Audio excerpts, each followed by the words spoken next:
Kita lanjutkan, berarti terkait kasus ini kita akan menyiapkan laporan keuangan konsolidasi. Nah, saya ulang ya. Jadi, dalam kasus ini POP membeli 90% saham. Terkait dengan metode ekuitas, maka kita pertama kali adalah menentukan implikasi total nilai wajar, yaitu 540.000 dibagi dengan 90%. Dan pada saat dikatakan nilai buku ekuitasan adalah sebesar nilai wajarnya, maka nilai buku tersebut kita katakan sebesar 600. Tapi 600 ini Anda bisa cek pada peraga 61.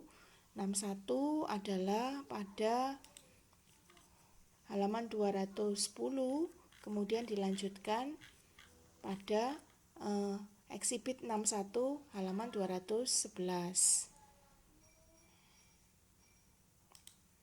Nah, dari transaksi ini kita melihat bahwa nilai sahamnya adalah 400. Dan pada saat awal dilakukan investasi oleh POP, nilai laba ditahannya adalah 200. Sehingga total nilai buku ekuitas SAN adalah sebesar 600. Tidak ada kelebihan nilai wajar atas nilai buku, sehingga nantinya tidak ada amortisasi kelebihan nilai wajar tersebut, atau munculnya goodwill juga tidak ada. Nah, kita akan menyiapkan laporan keuangan 1 tahun setelah 2016. Jadi transaksinya 1 Januari, kemudian kita menyiapkan laporan keuangan 31 Desember. Dan masih ingat ya, dari transaksi aset tetap tanah dan dari jurnal ini, maka kita melihat bahwa tanah senilai 80.000 tidak dicatat oleh anak 80.000 lagi, tetapi dicatat sebesar 100.000. Dan kemudian di buku induk ada keuntungan penjualan tanah sebesar 20.000. Maka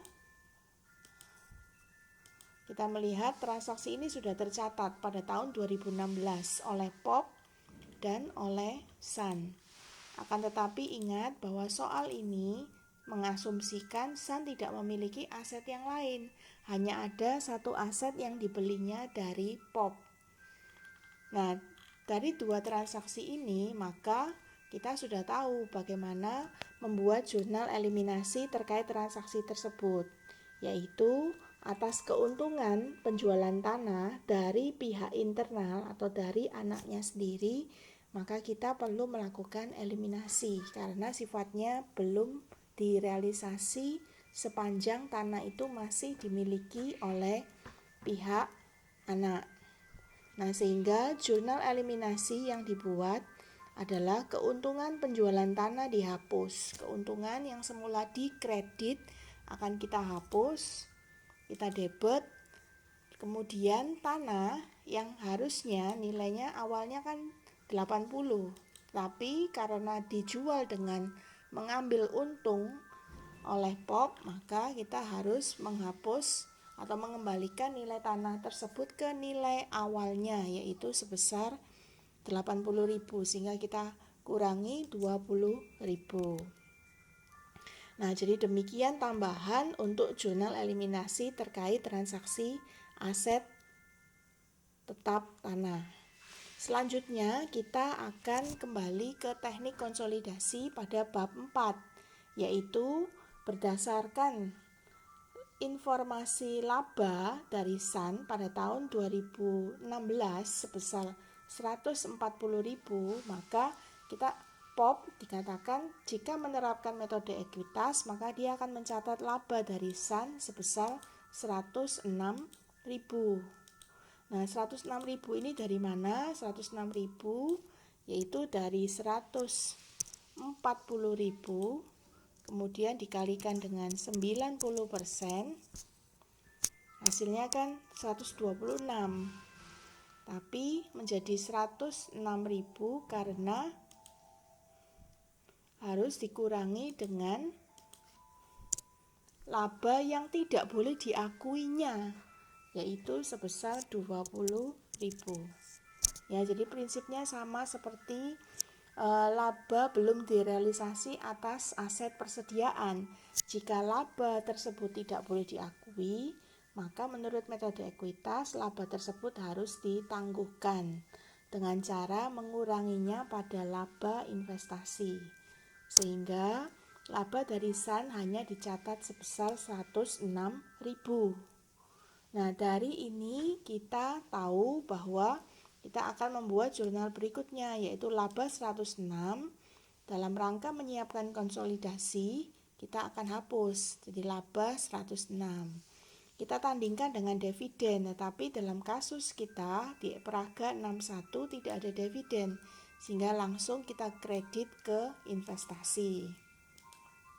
Dan selanjutnya kita akan mengakui berapa bagian dari bagian laba untuk pihak non pengendali. Maka pihak non pengendali kita cerminannya adalah kalau ini 90%, maka di sini 10%.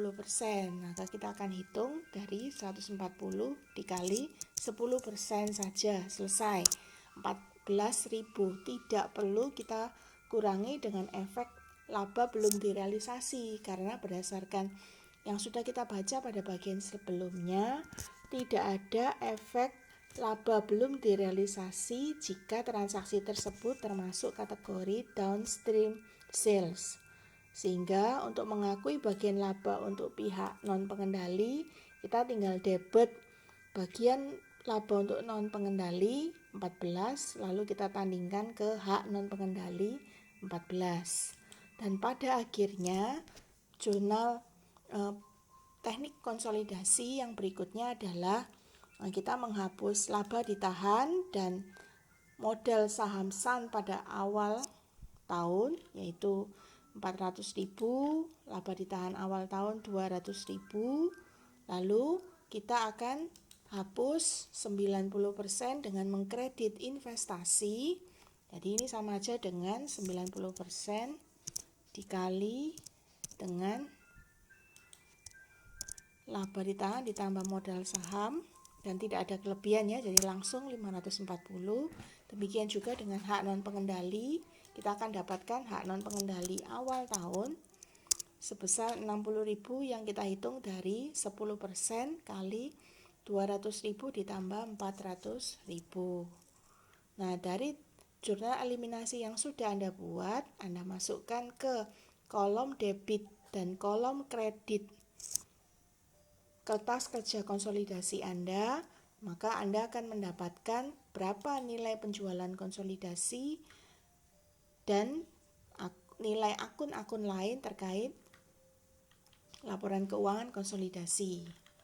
Nah, otomatis apabila dikerjakan secara manual, maka Anda harus tahu berapa hitungan penjualan ditambah dengan penjualan POP ditambah dengan penjualan Sun. Kemudian tidak ada efeknya ya, sehingga ini hasilnya 1.200.000. Akan tetapi untuk keuntungan dan laba, karena ada jurnal di sisi debit, maka nilainya 0. Bagian non pengendali sebelumnya 0, karena ada tambahan di sisi debit, maka ini minus 14. Sehingga dari sana kita akan dapatkan berapa nilai laba bersih konsolidasi, yang mestinya nilainya sama dengan laba induk karena induk telah menerapkan metode ekuitas. Dan selanjutnya laba bersih ini akan mempengaruhi laporan laba ditahan dan kemudian akan mempengaruhi laporan balance sheet. Nah, dari sini kita tahu bahwa nilai tanah pada laporan konsolidasi akan kembali ke nilai awalnya, karena berdasarkan jurnal eliminasi yang pertama, nilainya akan terkurangi 20.000. Dan nilai investasi pada Sun akan 0, karena ini termasuk akun resiprokal yang harus Anda hapus. Untuk hak non pengendali pada akhir tahun, kita akan dapatkan nilai 74.000. Demikian Anda bisa mengamati peraga 61 ini untuk transaksi downstream sales pada tahun yang pertama. Sehingga kesimpulannya adalah pada tahun 2016, yaitu tahun penjualan aset tanah dari POP ke Sun, maka ada satu jurnal terkait transaksi tersebut yang kita buat, yaitu keuntungan di debit, tanah di kredit, karena transaksi ini menimbulkan keuntungan. Akan tetapi, jika transaksinya rugi, maka jurnal yang kita buat adalah nilai kerugian itu dihapus. Jadi rugi awalnya muncul di debit, berarti eliminasinya kita kredit kerugian penjualan tanah. Lalu tanahnya karena dijual rugi, berarti kan nilainya lebih kecil dibandingkan sebelumnya. Maka nilai tanah itu kita kembalikan dengan cara tanahnya di debit. Jadi keuntungannya kita, kalau keuntungan seperti ini, kalau kerugian tinggal sebaliknya. Yang belum dijelaskan pada contoh yang lebih detail adalah bagaimana setelah penjualan. Maka prinsipnya adalah sama. Pada tahun setelah penjualan tidak ada jurnal ini. Ya, jadi jurnal ini sudah lewat. Hanya dibuat tahun 2016 karena memang transaksinya di 2016. Di 2017 tidak ada jurnal penjualan tanah maupun perolehan tanah. Akan tetapi ingat bahwa tanah ini akan tetap tercantum sebagai aset tetap tanah pada tahun-tahun berikutnya. Tahun berikutnya berarti dalam kasus kita tahun berikutnya ya 2017, 2018 dan seterusnya. Maka apa yang kita lakukan? Apakah kita perlu membuat jurnal eliminasi juga? Jawabannya adalah ya. Karena tanah tersebut akan tetap tercatat di buku anak senilai harga jual POP atau senilai harga yang dibeli oleh anak, yaitu sebesar 100. Sehingga pada saat kita menyiapkan laporan konsolidasi ada satu akun yang harus dikoreksi, yaitu akun tanah ini. Tanahnya dikembalikan nilainya sehingga dikurangi 20.000. Nah, debitnya akan kita tandingkan ke nilai investasi. Mengapa ke investasi? Karena ada efek yang kita lakukan sehingga nilai akun investasi atas jurnal yang kita buat nanti pada soal yang terkait kasus ini, akun investasinya itu akan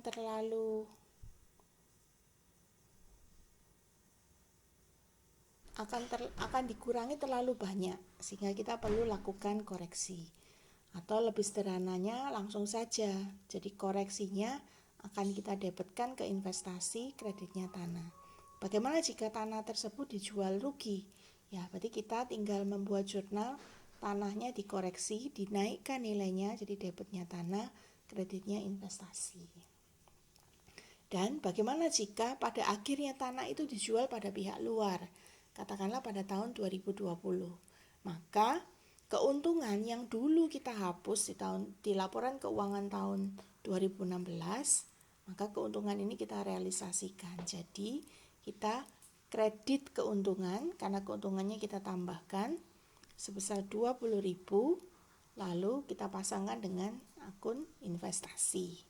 Kalau sebaliknya pada awalnya dijual rugi, maka kita tinggal menjurnal pada tahun 2020, kerugiannya kita akui, jadi rugi itu seperti beban, berarti bertambah di sisi debit, berarti kita akui kerugian di debit, lalu kreditnya investasi. Demikian jurnal terkait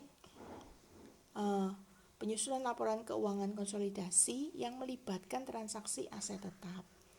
Ingat, tidak semua jurnal dibuat. Anda harus bisa mengidentifikasi pada saat kita menyiapkan laporan keuangan konsolidasi mana yang kita buat. Apakah laporan keuangan konsolidasi pada tahun penjualan, ataukah tahun setelah penjualan, ataukah tahun penjualan aset tersebut ke pihak luar. Demikian transaksi untuk kasus A. Kita akan lanjutkan untuk kasus yang B.